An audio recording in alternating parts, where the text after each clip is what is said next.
नमस्ते दोस्तों। आज के इस वीडियो में मैं बात करने वाली हूँ मेंटल वेलबींग के बारे में। बहुत से लोगों को ये भ्रम रहता है कि अगर उन्हें कोई मेंटल इलनेस नहीं है या उन्हें कोई मेंटल डिसऑर्डर नहीं है तो वो मेंटली हेल्दी हैं। ऐसा बिल्कुल नहीं है। मैं आपको एक उदाहरण से समझाती हूँ। मान लीजिए दो लोग हैं, पर्सन ए और पर्सन बी। पर्सन ए जब जॉब पे जाता है तो उसे जो भी काम मिलता है उसकी प्रोडक्टिविटी उसमें अच्छी नहीं आती है। वो जो प्लान करता है उसको उस तरीके से नहीं कर पाता, समय पर चीजें खत्म नहीं करता, चिड़चिड़ापन रहता है, घर वालों से झगड़े बहुत करता है, शायद नींद भी ठीक से नहीं आती है। तो ये सारे सिम्टम्स की वजह से वो खुश भी नहीं रह पाता। वेराज जो पर्सन बी है वो अपने ऑफिस में दिए हुए हर काम को अच्छे तरीके से करता है। उसके जो भी लाइफ के गोल्स हैं उनके लिए वो फोकस्ड रहता है और उनको अचीव करने के लिए एफर्ट्स लेता है।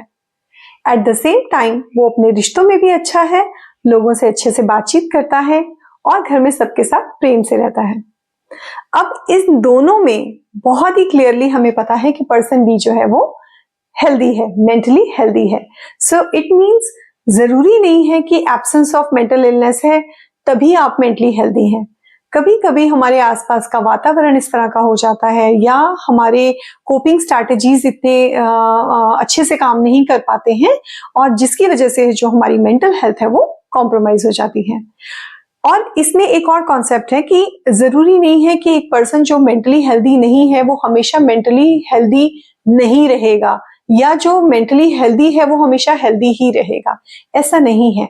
तो मेंटल हेल्थ का कॉन्सेप्ट कुछ ऐसा है, मान लीजिए एक अगर हम स्केल में देखें कि जैसे 1 से 10 तक है या 1 से 20 तक है तो रेटिंग है ना, तो वो नंबर बढ़ता जाता है या घटता जाता है।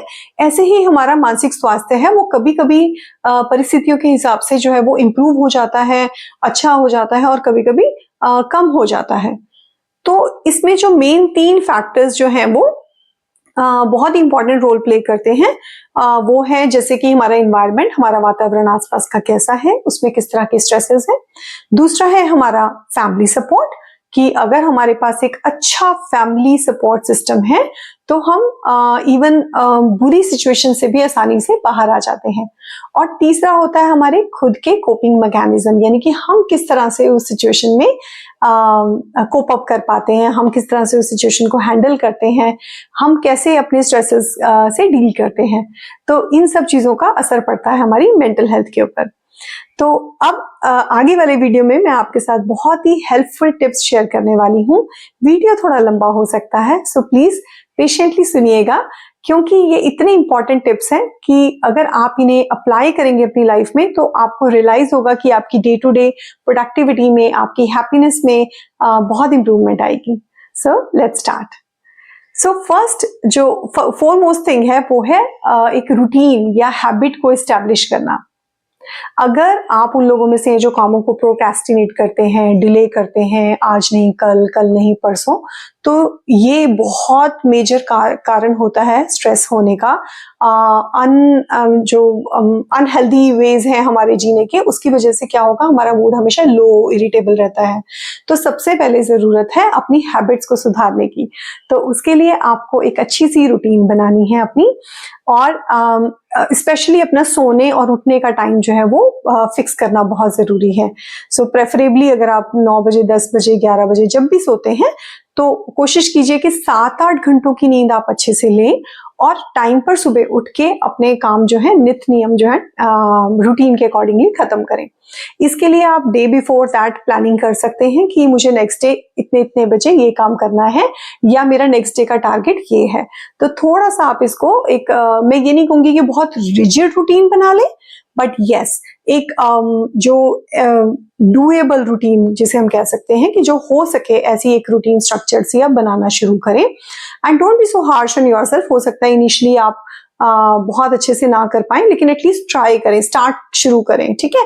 और इसके लिए अगर आपको लगता है कि एक स्ट्रक्चर्ड रूटीन बनाना मुश्किल है तो एक हैबिट ट्रैकर एप्स भी आती हैं, तो वो भी आप डाउनलोड कर सकते हैं और उसमें भी आप उसकी भी मदद ले सकते हैं।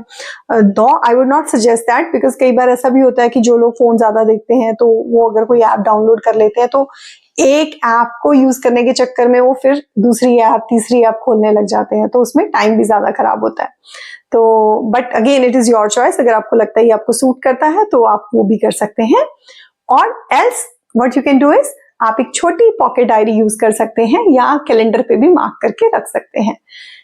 तो अब इसे होगा क्या, जब आप एक अच्छी सी अपनी रूटीन स्टैब्लिश करते हैं, टाइम पे काम करते हैं, तो वो जो आपका डिले करने की हैबिट है ना चीजों को, वो काम जब टाइम पे होने लग जाएंगे, उससे क्या होगा, आपका स्ट्रेस लेवल बहुत कम हो जाएगा and you will feel happy, आपकी प्रोडक्टिविटी भी इंप्रूव हो जाएगी चीजों में। तो ये है पहली चीज। दूसरी इसी के साथ लिंक्ड है, वो है हमारी स्लीप रूटीन। तो स्लीप रूटीन मैंने जैसे बताया कि वो रूटीन का भी पार्ट है। एट द सेम टाइम उसको अच्छा बनाने के लिए आप क्या एक्स्ट्रा एफर्ट्स ले सकते हैं कि एक तो सोने से 2 घंटे पहले आपने जो अपने फोन को है साइड कर देना है, बिल्कुल भी टच नहीं करना। अगर आप 10 बजे सोते हैं तो 8 बजे फोन को साइड कर दीजिए। सो कई बार बहुत टेम्पटेशन होती है कि रात को सोने से पहले फोन देख लें, ये हैबिट को आपको ब्रेक करना है। तो बिल्कुल भी फोन आपने नहीं देखना है। और अगर हो सके तो बेड के साइड पे आप, जैसे आजकल क्या है लोग फोन रख लेते हैं, है ना, तो फोन नहीं रखना है, आपने क्या रखना है, बुक रखनी है। तो बुक रखिए, अगर आपका मन कर रहा है रात को बुक पढ़िए, लेकिन फोन नहीं देखना। नोटिफिकेशंस ऑफ कर दीजिए और कैफीन, चाय कॉफी रात को उसका सेवन नहीं करना है। कई लोगों को रात को नहाने से भी अच्छी नींद आती है, तो अगर आप वार्म शावर लेना चाहते हैं रात को तो दैट इज योर विश। गर्म दूध पीना चाहते हैं वो भी पी सकते हैं, या ग्रीन टी कई लोगों को वो भी सूद करता है। तो whatever calms your mind, whatever works for you, you can follow that routine, but make sure आपकी sleep hygiene maintain हो। तीसरी चीज जो है, expose yourself to blue and green spaces, यानी कि जितनी भी ग्रीन और ब्लू स्पेसेस हैं उनमें रहिए, नेचर में रहिए। नेचर में ऑटोमेटिकली, नेचर में रहने से कॉर्टिसोल लेवल डिक्रीज होते हैं, स्ट्रेस लेवल हमारा कम होता है।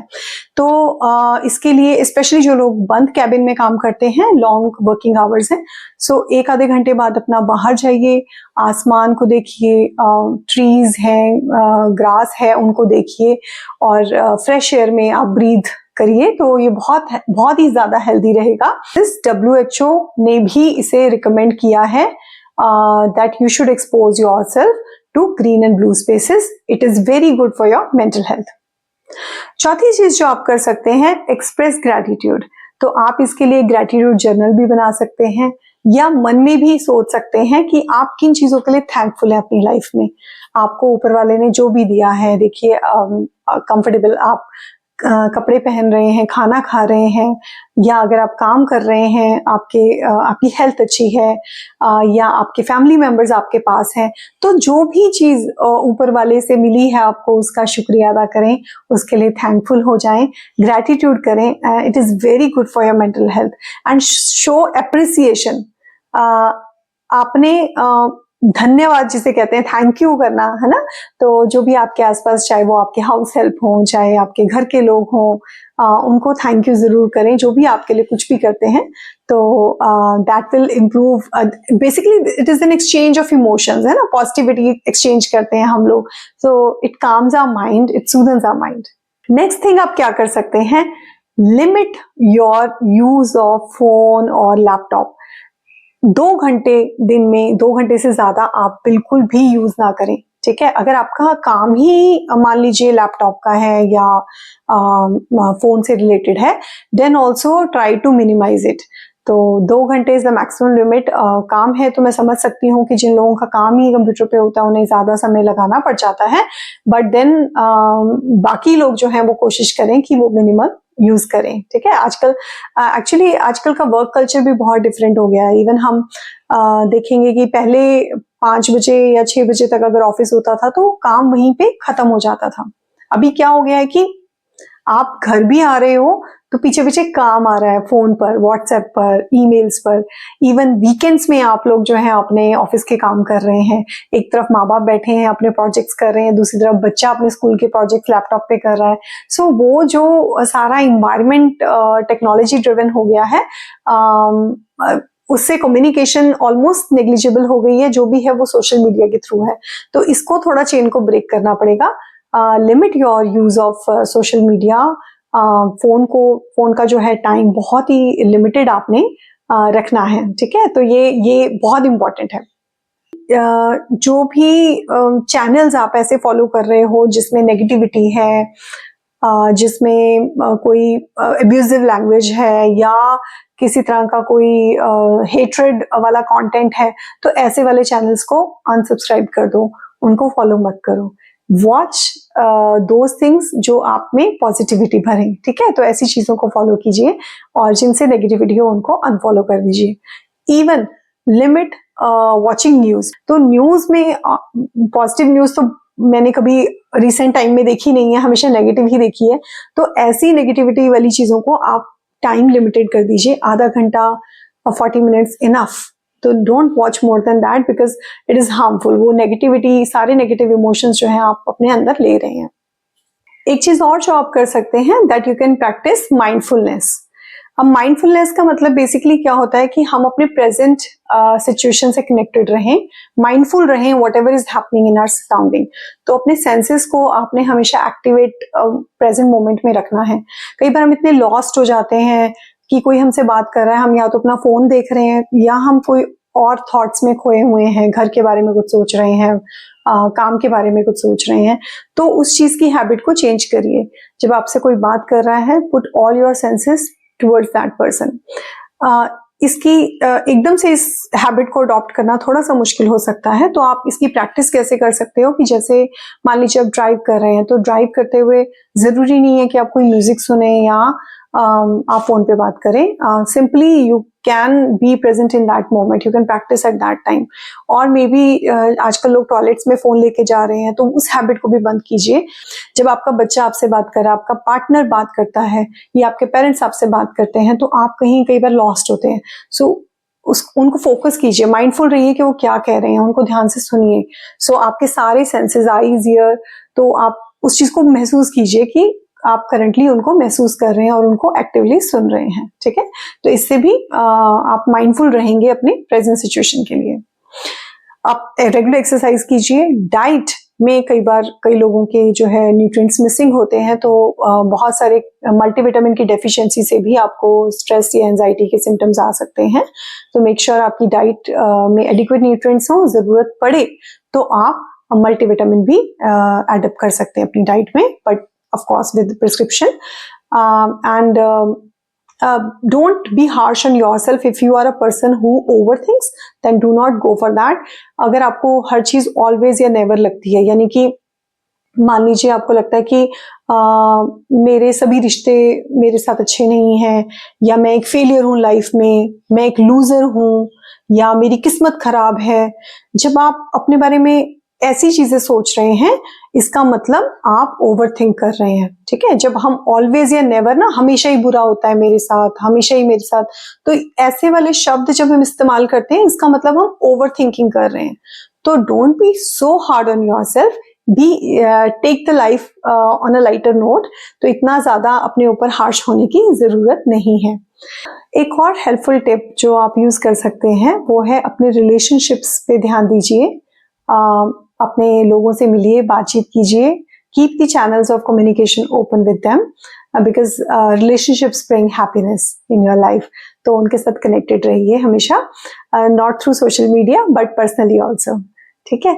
और ये हेल्पफुल टिप्स अगर आप फॉलो करेंगे तो आई एम श्योर आपकी प्रोडक्टिविटी, आपकी फंक्शनिंग, आपकी हैप्पीनेस इंप्रूव हो जाएगी, ओवरऑल आपकी मेंटल वेलबींग इंप्रूव हो जाएगी। एंड जब आप इन टिप्स को फॉलो कर रहे हैं तो एक चीज का और ध्यान रखिएगा कि जरूरी नहीं है कि अपने सारे चेंजेस एकदम से अपनी लाइफ में लेकर आने हैं, तो वन एट अ टाइम, है ना, कहते हैं फर्स्ट फ्रूट फर्स्ट, तो सडनली चेंजेस लाने की जरूरत नहीं है। जो भी आपको इनमें से लगता है कि इजी है, डुएबल है, तो उस वाले टिप को आप पहले यूज कर सकते हैं और धीरे धीरे आपकी हैबिट उस तरह से बनती जाएगी। और इसके अलावा अगर आपको और डिटेल में स्ट्रेस मैनेजमेंट के बारे में जानना है तो मेरा एक वीडियो है स्ट्रेस मैनेजमेंट के ऊपर, बहुत डिटेल में मैंने उसमें डिस्क्राइब किया है कि कैसे आप डे टू डे लाइफ में, ऑफिस में, अपनी रूटीन में कैसे स्ट्रेस को मैनेज कर सकते हैं, तो आप वो भी डिटेल में देख सकते हैं। So I hope you will like this video, and at the same time I would also like to mention that some of the people might struggle with other symptoms. अगर उन्हें लगता है कि ये टिप्स हेल्प नहीं कर रहे हैं और उनका स्ट्रेस एक पर्टिकुलर लेवल से ज़्यादा बढ़ गया है, उनकी एंजाइटी ज़्यादा बढ़ गई है, उनको बहुत ज़्यादा सैडनेस, होपलेसनेस फील हो रही है, तो don't hesitate to take help of a mental health professional. And for more updates, keep watching my channel.